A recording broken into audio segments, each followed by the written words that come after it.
শেখ হাসিনা মাথা এমন ভাবে বেঁধে আসছে পট্টি টট্টি দিয়ে, কত সনে 2008 সনে তবা টবা পরে, তখন যে আসলেন, আসার পরে তিনি এই দেশের মানুষের সব কণ্ঠ রোধ করে দিয়ে, গণতান্ত্রিক পন্থা বাতিল করে দিয়ে, সমস্ত প্রতিষ্ঠান ধ্বংস করে দিয়ে,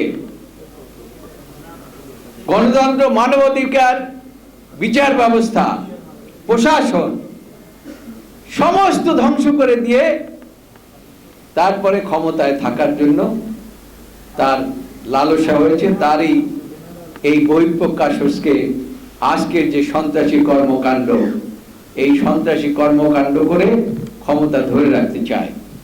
খুব মনে হয় বেশি সময় নেই, আমি অল্প কথা শেষ করে দিচ্ছি। আপনারা লক্ষ্য করেছেন যে 7 তারিখে একটা নির্বাচন ঘোষণা করেছে। আমি বহু জায়গায় বলেছি, নির্বাচন তো অনেক আগেই থেকে গেছে, তার কারণ এটাকে নির্বাচন বলা যায় না। যেদিন সিঁদুর ঘোষণা হয়েছে আর যেদিন শেখ হাসিনা মনোনয়ন দিয়ে আবার বলে দিয়েছে যে এই যে আপনাদেরকে মনোনয়ন দিলাম, আর যারাদেরকে মনোনয়ন দিতে না পারলাম তারাও নির্বাচন করিয়ে। তার কারণ আপনারা যদি নির্বাচন না করেন তাহলে তো কেউ নির্বাচন করবে না, আর নির্বাচন না করলে সেটা গ্রহণযোগ্য নির্বাচন হবে না জাতির কাছে, এবং পৃথিবীর কারো কাছে এটা গ্রহণযোগ্য হবে না। এখন সমস্ত মানুষকে বোকা বানাবার জন্য তারা একটা নির্বাচন খেলা শুরু করছে। আমি বলতে চাই, যত খেলাই করেন না কেন, এই নির্বাচন খেলা করে আপনি পার পাবেন না এবং ক্ষমতায় থাকতে পারবেন না ইনশাআল্লাহ।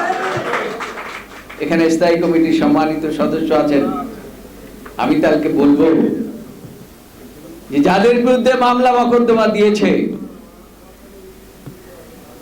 এবং যারা জেলে আছে তাদেরকে তো বার করার জন্য আমরা চেষ্টা করছি। একটা মামলায় বেল করি, আবার আর একটা মামলায় সৌনারেশ দেখায়।